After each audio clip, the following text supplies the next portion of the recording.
Welcome back to the channel. I'm Wiley Stevens and I just bought a Gen 1 Raptor. This is the 6.2 liter V8 and it's arguably one of the best trucks ever made. Just look at this thing with all the suspension and stance. It's got low range 4-wheel drive and a selectable rear locker, not to mention 411 horsepower. She sounds real nice going down the road. Unfortunately, there is one major downside with the Raptor, and that is 10 miles to the gallon. So today I'm installing this. It's an E85 conversion kit. Once I get the kit installed on the truck, I'm gonna drive it for about 3 weeks, just the way I drove it before, you know what I mean? Get used to it. I'll put some highway miles on it as well, but once we have the actual numbers from the averages from both 3-week segments of equal-ish driving, we'll plug in all the numbers and we'll give you the results.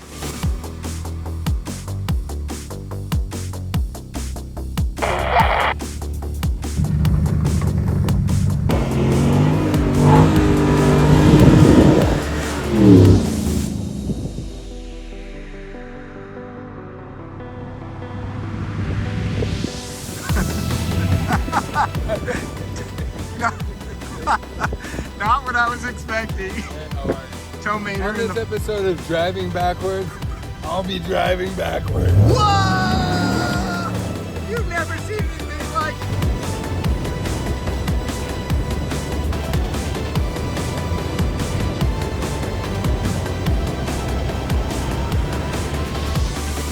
So this video isn't just Raptor specific. You can install this kit on like a ton of cars. You can go on eflexfuel.com, their website, and punch in your year, make, and model, instantly find out if this will work on your car. And that's pretty cool. So if you're thinking about doing E85, the installation process is almost identical on any car. So watch this video. It's time to open the box. All right, we've already got a warning here. Stop and read this. It pretty much says if you catch your car on fire or wire it wrong, it's your fault. So, well, kind of already assumed that responsibility. Got some stickers, bada boom. All right, let's get to the thing here. See what's in box number 1.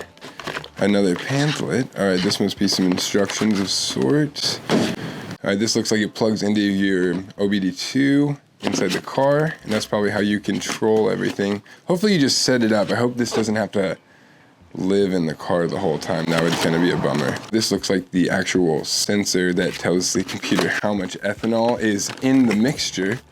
We'll leave that out and get to the wiring. I want to see how bad this wiring is. Is it going to be super complicated?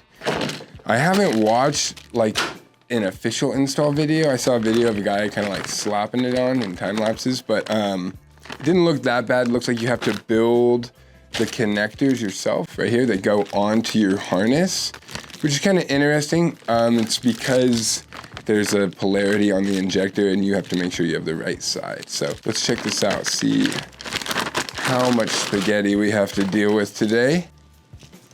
Honestly, this looks kind of intimidating, but it's not bad. Let's check it out. We got the main plug here. This must go into the unit. Oh, okay, so this doesn't go into your OBD2. Very nice. Okay, I was wrong. What a relief. This must be the controller module. You mount this somewhere. That's why it's got this bolt. That's why I was thinking it stays in. I was like, that'd be a bummer. But so this thing goes mounted in your car somewhere, and then this must plug in and just stay in the car. And then you go ahead and wire up all your injectors. There's not much else in the kit. Bypass module. All right, we'll read about that later. And some hoses and fittings and stuff. It looks like they give you more things than you need here, which is kind of nice. Gives you options in case your setup is a little different. I guess we'll find out. In other news, I'm ready to install this. I was gonna dive right into wiring this thing up, but I think the more intimidating thing is hooking up this fuel sensor to the feed line on the fuel rail, and that's on the very back of the motor. So I want to get this out of the way first. I don't know, I always think doing the harder job first pays off.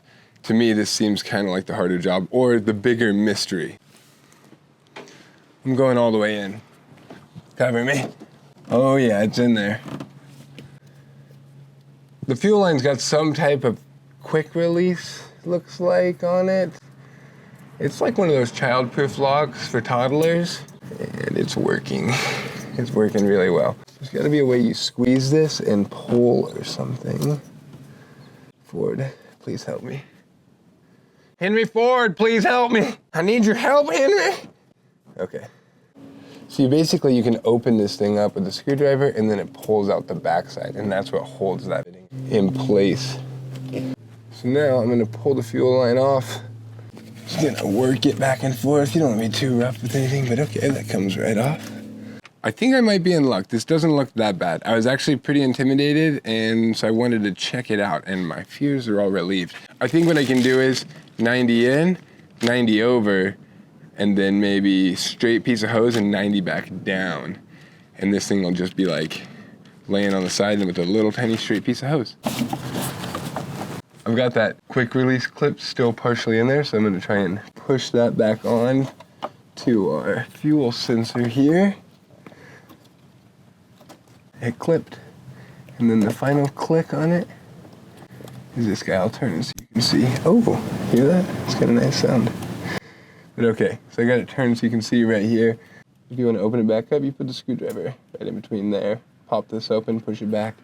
But for now, that's locked on. That's fuel sensor there. Now look, I just got to get to right over here. See if you can see that. It'd be cool to be able to stack it, but look, there's no room. So I'm gonna do what I gotta do. Add a tiny bit of fuel line. But I think I'm just gonna build it in place. Then I'll pull it out and make sure all the lines and stuff are tight. All right, so I'm gonna put the second 90 on this side. Click. Man, that's such a nice sound.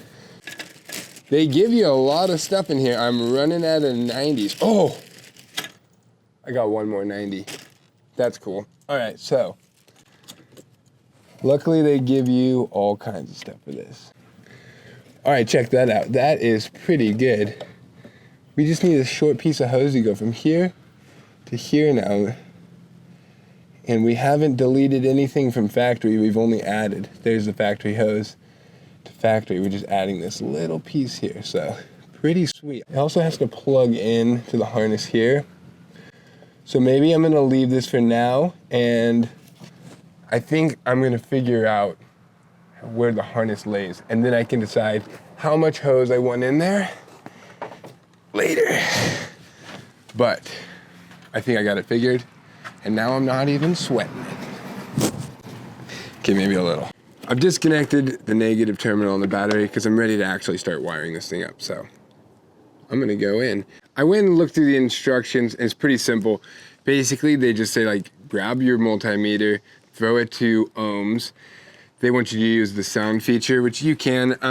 Mine's not working, so I don't get the beep noise, but I get to watch and make sure it all says zero ohms of resistance, that is. So I'm gonna pull off these two injector wires right here. We need to see which side's the positive side, and we need to see which side's the negative, the ground side, which that's where the signal comes from the injector. All the power side is linked together. Every one of these gets voltage. I believe it's 12 volts. But because of that, you get to see in which pin on the other connector has 0 ohms of resistance. You know that that's your positive side. That's the side that's all connected because they're all getting a positive signal. It's the ground side that flashes. So that's my understanding of how this works. It's only 2 wires, meaning you can't really mess this up if you understood the last 30 seconds of what I just said.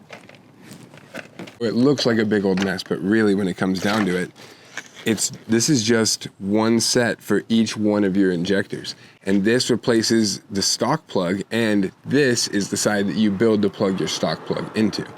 The truck is talking here and then going to the module, which we're going to install, and then it comes back out of the module and talks to your truck. That's the simplest way of looking at it. It's like a piggyback system, and it's gonna help the injector decide the duty cycle, which means how much flow and how long to open and close, all that type of stuff. I don't think this looks hard either. That was easy. This looks easy. I just gotta push these carefully into the plugs that they gave us on the right side.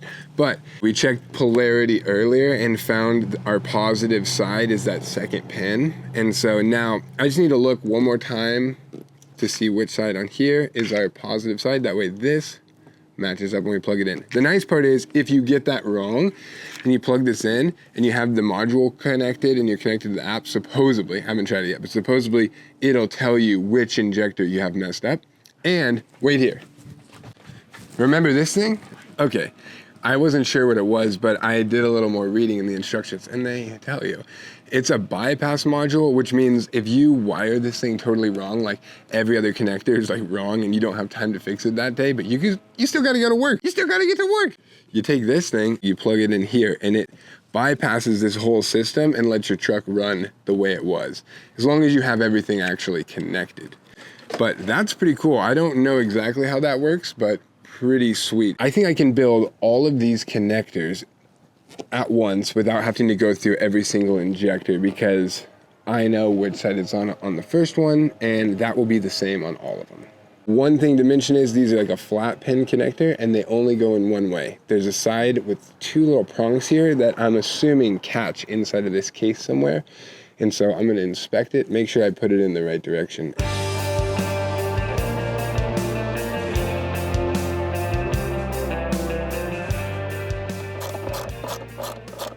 All right, I found the spot where I'm gonna mount this module. I saw another guy do this in a video, so I'm gonna copy him.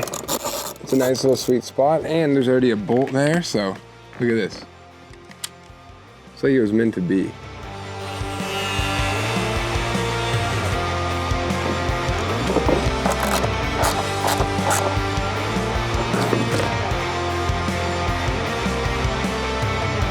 Ooh, that felt really nice. I got a bunch more clicking to do and a little bit of thinking, but mostly clicking, I think.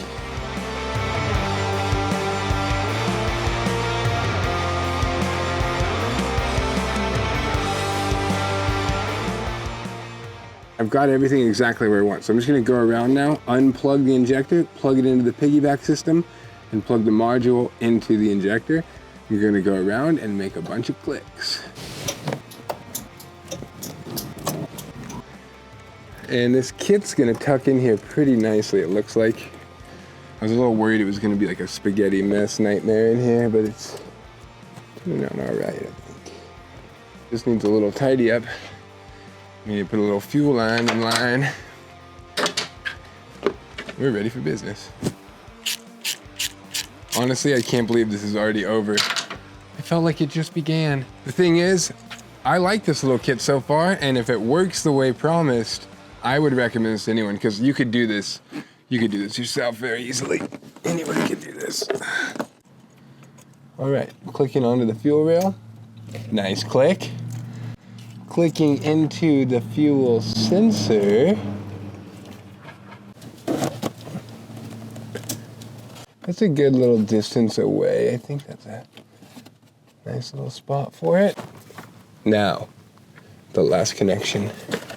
Here we go. All right, the kit is installed. It's finally done. Now we can put a bunch of corn in this thing. Woo, I'm pretty stoked. She's gonna be running on corn now. I'm gonna prime the fuel pump and see if this thing leaks. I'm just gonna turn the key on and back off a couple times. That beep is pretty annoying. Okay, that should have cycled the fuel pump at least twice or 3 times, and that would have enough pressure to really test out our lines. And bone dry. Sweet, actually, so nice. That means those clamps worked. I did go pretty ham on it. It looks like to get this thing to fire up for the first time, you do what we already partially did, which was prime the system. So we had turned the key on a couple times to check for fuel leak, but that's what they want you to do on this to get fuel pressure back up. And then it basically just says, try and start it. If it starts, you did it right. So wow, all right. That's cool. It says if it doesn't start or it runs rough on idle, you can check the app, which will tell you injector activity. Seems like it's firing on all of them. And so I think if one of these wasn't working properly, it would be like dimmed out, and then you would know, like, all right, number 3 is not firing. You could chase down number 3, fix your wiring, put it back together. Luckily, I didn't have to do that. So it says, if it fires up, you're free to head to the gas station and try corn for the first time. So that's what we're gonna do. We're gonna drive over there, fill this thing up on some ethanol, and then I guess I got a lot of driving to do before I can get the full numbers, but it's still exciting because this thing is gonna run on E85, which means higher octane, which means potential for more power. So let's do this. To the gas station we go. It's right around the corner from my house. They have E85, and that's where I always see it. Dirt cheap E85 next to the premium that I always have to buy. So this time it's my time to shine. I finally get to grab that yellow handle and make all my little dreams come true. It's a little nerve-wracking filling this thing up with E85 for the first time because this thing has a 36-gallon tank, and that's massive, and it costs nearly a fortune just to fill this thing up. Filling it up with premium too makes it a little worse. So premium's $4.69 a gallon. So with 36 gallons, you're looking at about $169 to fill up the truck. Today on E85 for $2.99 a gallon, we're filling up the same truck for $108. Now, we're gonna get more mileage out of the gas because you actually have to burn more ethanol per mile, but at the cost equivalency, it's gonna be cheaper to run on ethanol. So we're gonna find out the actual numbers once we've driven this thing, but just to put it in perspective, I'm seeing the savings. We're looking at like a $60 difference in gas tank price, so we'll see. Is it $60 less mileage that the tank goes, or is it a value? We'll find out. We can only fit 33.5 gallons, which only costs $100. That is pretty sweet. All right, let's go burn some of this fuel off. Everyone loves a good excuse to hit the road. The truck fired right up, which no surprise because it still has gasoline in the fuel line. So I feel like once we get driving a little bit, we'll see some difference in the numbers here because we got the app open and right now it says the ethanol content is only 10%. And that's what it said earlier on premium, which is kind of like interesting to find out. Like premium's got 10% ethanol too. Check it out. Okay, yeah, ethanol's going way up right now. All right, we're at 60%. So it's definitely running on the corn right now. I don't see any popcorn back there. All right, I'm gonna give her a little throttle. It says we're at 70% ethanol. Let's see how she likes it. Oh, wow. Holy smokes. Let's see, ready?